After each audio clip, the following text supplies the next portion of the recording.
ሰላም ጤና ይስጥልኝ። የምወዳችሁና የማከብራችሁ ውድ የቻናሌ ቤተሰቦች ሰላማችሁ በክርስቶስ ብዝት ይበልልኝ።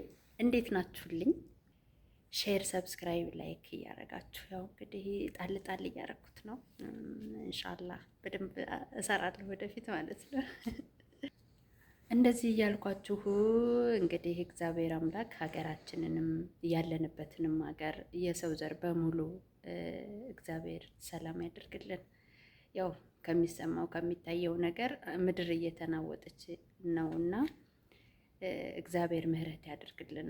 አንዳንድ ጊዜ የሚመጣብን ነገር እግዚአብሔርን እንድናስበው ወደሱ እንድንመለስለት ነው የሆነ ነገር ጣል የሚያደርግብን። እንግዲህ እያያችሁት ነው። ጦርነት፣ የጦርነት ወሬ ያው የዘመኑ መጨረሻ መጽሐፍ ቅዱስ ላይ ጌታ ወደ ሰማይ ባረገበት ጊዜ ተመልሰ ስትመጣ ምንድን ነው ምልክቱ? እኔ እመጣለሁ ተመልሼ እመጣለሁ ሲል ተመልሰ ስትመጣ ምንድን ነው ምልክቱ እያሉት ነበር ደቀ መዛሙርቱና ተመልሶ ሲመጣ ይሄ ምልክት እንደሚሆን ይሄ የምጥ መጀመሪያ እንደሚሆን መጽሐፍ ቅዱስ ላይ ይናገራልና ሰው በአንድም ሆነ በሌላም ሞት አይቀርም። እንሞታለን ማለት የተፈጠርን ቀን ነው የተነገረን እንደምንሞት ማለት ነው። አፈር ነህና ወደ አፈር ትመለሳለህ ተብሎ የተነገረለት ይሄ የበሰበሰው ሰውነታችን ወደ አፈር ይመለሳል። ግን ደግሞ የዘላለም ሕይወትና የዘላለም ሞት የሚባል ነገር አለ። ለዛ ደግሞ እግዚአብሔር ንስሐ እንድንገባ ማስጠንቀቂያ እየሰጠን ደውል እየተደወለልን ይመስለኛል። በመጨረሻው ጊዜ እንግዲህ የሚያስጨንቅ ዘመን እንደሚመጣ ሰው ራሱን ከመውደዱ የተነሳ ለሌላው ኬር እንደሌለው፣ ሰው ራሱን ከመውደዱ የተነሳ ፍቅር እንደምትቀዘቅዝ፣ ኑሮ እንደሚወደድ፣ መንግስት በመንግስት ላይ፣ ህዝብ በህዝብ ላይ ጦር፣ የጦር ወሬ፣ ሐሰተኛ ነቢያት፣ እኔ ክርስቶስ ነኝ የሚሉ ብዙዎች እንደሚነሱ መጽሐፍ ቅዱስ ይናገራልና ከዛ ሁሉ ግን እግዚአብሔር አምላክ የንስሐ ጊዜ እንዲሰጠን የሰው ልጅ የንስሐ ጊዜ እድል ሲሰጠው ቶሎ ብለን ወደ እግዚአብሔር ወደ አምላካችን ብንመለስ መልካም ነው። ያለን ሁሉ የኛ አይደለም። ያለን ሁሉ የኛ አይደለም። አለን የምንለው ነገር ሁሉ የኛ አይደለም። እያያችሁት ነው ማለት በቃ የሰው ልጅ አመፁ፣ የልቡ ኩራት፣ የልባችን ትዕቢት የሆነ ነገር ዱብ እስከሚልብን ድረስ ነውና አንዳንድ ጊዜ የተሰጠን ሁሉ የኛ ይመስለንና በቃ ከኛ ወዳ ሰው ከኛ ወዳ ምንም የለም ብለን እናስባለን። ስታዩት ግን የሆነ ነገር ሲመጣ ምኑም የኛ አይደለም። ብሩም፣ ወርቁም፣ ሀብቱም፣ ንብረቱም፣ ፎቁም የኛ አይደለም እና ትላንትናውን በተፈጠረው ነገር ስንቶቻችን ታውከን ነበረ። እንደዚህ አይነት ጦርነት ሲሰማ ማለት ነው እንግዲህ ሁሉም በየቦታው የሰው ዘር በሙሉ ክፉ አይንካው። የሰው ዘር በሙሉ ክፉ አይንካው። ያለንበትን ሀገር እግዚአብሔር አምላክ ይጠብቅ። እነሱ ስላሉ ነው ወጥተን ሰርተን እልሃችንን የተወጣ ነው። እውነት ለመናገር እኔ እግዚአብሔር ስለ አረብ ሀገራት ስለ ማንኛውም መቼም ኢትዮጵያን እንዳለ ማንኛውም ድሃ እንዳለ ተሰዶ ነው ያለው እና እነሱ ስላሉ እነሱ እግዚአብሔር ስለባረካቸው በገንዘብ ስለባረካቸው እኛም ደግሞ በገንዘብ ስላልተባረክን የተባረኩበት ሀገር መጥተን የሰራ ነው የእነሱ ሀገር ሰላም ስለሆነ ሰርተን የተለወጥ ነው እነሱ ሰላም ስለሆኑ አሁንም ለሀገራችንም ላለንበትም ሀገር መጸለይ ግዴታ ነው። የሚያስጨንቅ ዘመን ሲመጣ በጭንቅ ቀን ገንዘብ አያድንም። ማንኛውም ነገር ሊያድነን አይችልም። የሚያድነን ግን እግዚአብሔር ነው። እግዚአብሔር መልካም ነው፣ በመከራ ቀን መሸሸጊያ ነው ይላል። ደስ የሚለው ነገር ማለት ነው ማለት ያለንበት ፎቅ መደበቂያ አይሆንም። ሁሉ ነገር ጠፊ ነው። ዓለም ጠፊ ናት እና እግዚአብሔር መደበቂያ ከሆነ በእሱ እንድንሸሸግ፣ እንድናምነው፣ እንድንታመነው ይፈልጋል። ከዛ በተረፈ ደግሞ እግዚአብሔር የሟቹን ሞት አይወድም። እግዚአብሔር የኃጢአተኛውን ጥፋት አይወድም። ንስሐ እንዲገባ ዓለምን ይታገሳል። እውነት ለመናገር ስራችን ጥሩ ነገር ሆኖ አይደለም። የሰው ልጅ በክፋት የተሞላ ብዙ በዚህኛው ዘመን በጣም የሰው ልጅ እንደኛ ክፉ እኔ እንጃ። ሰይጣን ትምህርት ቤት ገብቶ እስከሚማር ድረስ ነው ልባችን ክፉ የሆነው ማለት ነው።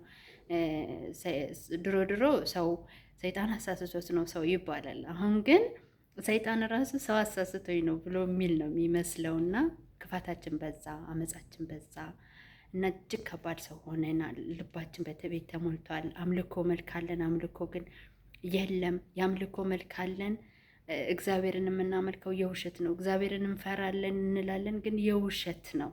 የሆነ ነገር ሲፈጠር የልባችን ክፋት ፈንቅሎ ይወጣል እና እግዚአብሔርን መፍራት የጥበብ መጀመሪያ ነው። ብንሞትም ብንኖርም ሰው ከእግዚአብሔር ጋር ታርቀን ብንሞት ይሻለናል እና በቃ ሞት እንደዚህ ናት፣ እንደዚህ ነው የምትመጣው። ቁጭ ባልንበት በቃ ተረጋግተን ዛሬ እንደዚህ አድርገን ከዛ የሚቀጥለውን አመት እንደዚህ አድርጌ ቤት የጀመርን ቤታችንን በሚቀጥለው አመት እንጨርሳለን ብለን ያሰብን ልክ ትላንትናውን ኳተር ላይ አይታችኋል መቼም እንግዲህ እንደዚህ አይነት ነገር ሲፈጠር ግን ሁሉም ነገር ይቀራል። ለካ ያለን የምንኖረው በምህረቱ እንጂ እኛ በራሳችን አቅም አይደለም። ተፈቅዶልን እንጂ ፈቅደን አይደለም የምንኖረው። ለፈቀደልን እግዚአብሔር ግን አንድ ቀንም ክብርና ምስጋና መቼም ጊዜም የለንም የሰው ልጅ። እንደገና ደግሞ በዛው ልክ ደግሞ ልባችን በተንኮል ተሞልቷል።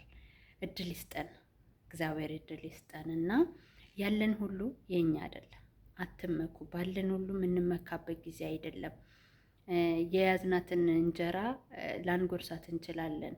አንዳንዴ በጣም ትዕቢት እንሞላለን። ባለን ትምክህተኞች ነን። የሆነ ነገር ካለን ከተለወጠን ትላንትና ከአመድ ከትቢያ ላይ ያነሳንን እግዚአብሔርን እንረሳና አለኝ እንደዚህ ነኝ እኮ በራሳችን ትምክህትም ያመጣ ነው ይመስለናል። ምንም የራሳችን የሆነ ነገር የለንም። አካልም ባዳ ነው፣ ገንዘብም ባዳ ነው፣ ያለንም ሀብት ባዳ ነው። አንድ ቀን ዞር ይላል እና ሰው መጠጋት ያለበት በመከራም ሆነ በደስታም ሆነ የሚያሻግረንን እግዚአብሔርን መጠጋት፣ ፈጣሪን መጠጋት፣ ከፈጣሪ ጋር መታረቅ ይመስለኛል። እኔ ፈርቻለሁ። የእውነት እውነት ነው። ያስፈራል። ዘመኑ ያስፈራል። ዘመኑ ክፉ ነው። እግዚአብሔር አምላክ ልቦና ይስጠን። ዛሬ አለሁ ብለን ነገ ለማንታይ ምንድነው እየፈላ ውሃ እንፋሎቱን አይታችኋል። ቡሽ ብሎ ጥፍትን ለሚል ለዚህ ለከንቱ ለጠፊ ዓለም ባንጣላም እንደገና በየሰቡ ቤት የምንሰራም ልጆች ያው አረብ ሀገር ብዙዎቻችን አብረን ነው የምንሰራው። ጥለነው ለምንሄደው ቤት በጣም ብዙ እንጋጫለን፣ እንበላላለን። በጣም ብዙ አውቃለሁኝና እግዚአብሔር ልባችንን ሰፊ ያደርገው፣ ማስተዋል ይስጠን። እንደገና ደግሞ ትዕግስተኛ ያድርገን ፈጣሪ። አንደኛው ለሌላው ጠባቂ፣ እኔ ለእህቴ ጠባቂ ካልሆንኳት አለኔ ማናላት? ምድረ በዳ ላይ የሰው ሀገር ላይ ማንም የላትም ብዬ ካላሰብኩ ማናላት? ማንም። ግን እኛ ደግሞ እርስ በራሳችን አሳልፈን እንሰጣጣለን።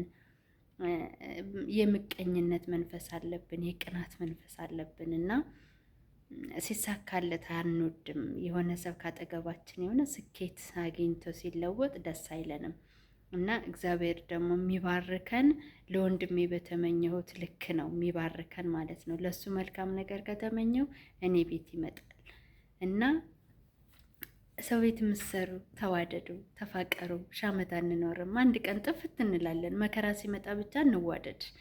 የሆነ ችግር ሲመጣ ብቻ እንዋደድ። ለችግር ጊዜ ብቻ ሳይሆን ሲሳካለትም ሀሳቡ ሲሞላለትም በቃ አላደል መደሰት በራሱ ትልቅ ነገር ነው። እግዚአብሔር ያ ንጹህ የሆነውን ልብ ይስጠን። አመሰግናለሁ። እወዳችኋለሁ። አበረታቱኝ ስወዳችሁ